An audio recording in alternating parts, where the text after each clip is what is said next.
E o plenário da Câmara dos Deputados em Brasília analisa neste momento a medida provisória da reestruturação administrativa. O texto que reduz o número de ministérios perde a validade no próximo dia 3. De Brasília, a repórter Caroline Aguiar traz todas as informações. Boa noite, Carol. E os deputados vão votar ou não vão?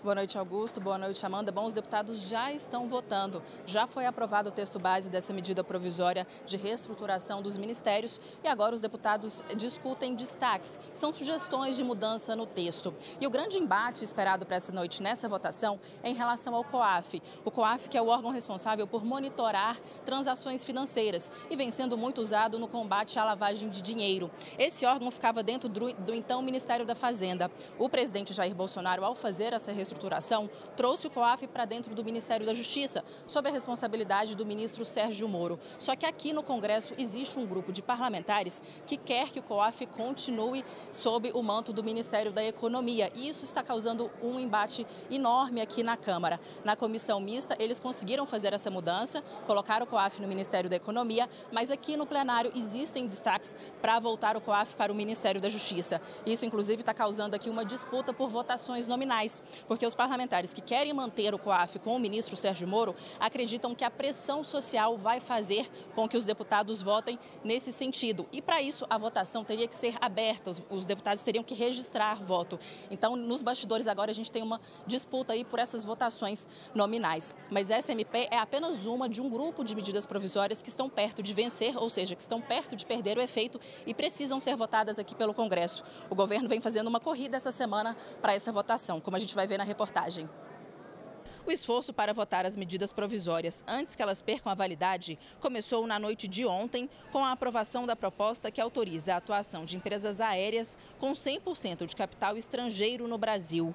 O texto também prevê que as companhias não poderão cobrar para despachar malas de até 23 quilos em voos nacionais. Mas sobrou para o Senado a missão de também votar o texto em menos de 24 horas. O excesso de MPs e a correria para votá-las faz com que o Congresso estude formas de restringir o uso dessa ferramenta, o que pode limitar as ações do governo. Há um sentimento muito grande na casa, no Colégio de Líderes, já que o parlamento é a casa mais adequada para discutir a legislação brasileira. De uma lista de 10 propostas que estão perto de vencer, a que mais preocupa o governo é a MP de reestruturação dos ministérios, que diminuiu de 29 para 22 o número de pastas. Para que ela pudesse passar na frente das outras propostas, o governo revogou a medida que criava uma nova empresa pública que assumiria parte das funções da Infraero.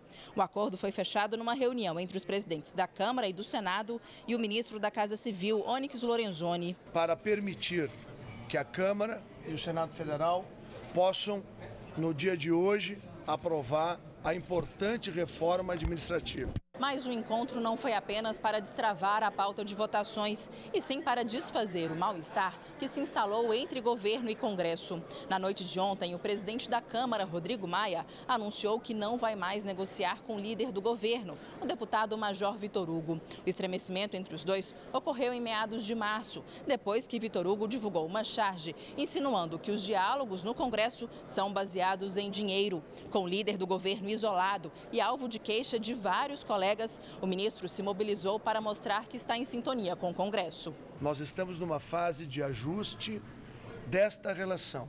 Nós estamos numa fase de consolidação deste nova forma de se conduzir as relações entre o Executivo e o Legislativo, valorizando o Legislativo. Com a certeza que é o diálogo, o respeito às instituições democráticas que vai fazer o Brasil voltar a crescer, voltar a gerar empregos e voltar a ter condições de reduzir a pobreza nesse país. Pelas redes sociais, Major Vitor Hugo disse que fez várias tentativas de aproximação sem sucesso e que nunca atacou o parlamento.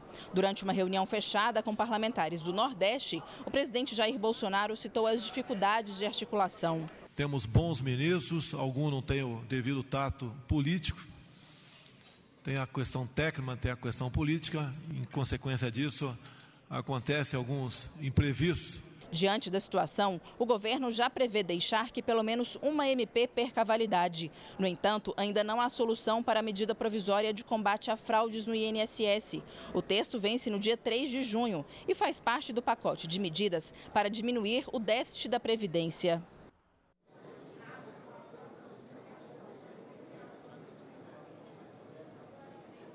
Bom, eu falava agora há pouco, que o grande embate dessa noite deve ser a respeito do COAF e os deputados acabaram de começar a discussão sobre esse ponto, então a gente já deve ter novidades em breve. E mais uma atualização, na reportagem a gente falou do desafio do Senado de votar a medida provisória das empresas aéreas. O Senado acabou de aprovar também esse texto. Então essa medida provisória prevê também que as companhias aéreas não possam cobrar por bagagens despachadas de até 23 quilos em voos domésticos. Esse texto também abre o mercado aéreo brasileiro para empresas que têm 100% do capital estrangeiro, ou seja, empresas 100% estrangeiras. E antes mesmo do Senado aprovar esse texto, que agora vai para a sanção do presidente Jair Bolsonaro, a Agência Nacional de Aviação Civil, a ANAC, já aprovou a primeira concessão desse tipo, de 100% estrangeira. Foi da empresa Air Europa, que já opera voos internacionais aqui no Brasil, mas agora vai poder operar também voos domésticos. Caroline Aguiar, ao vivo de Brasília, para o Rede TV News.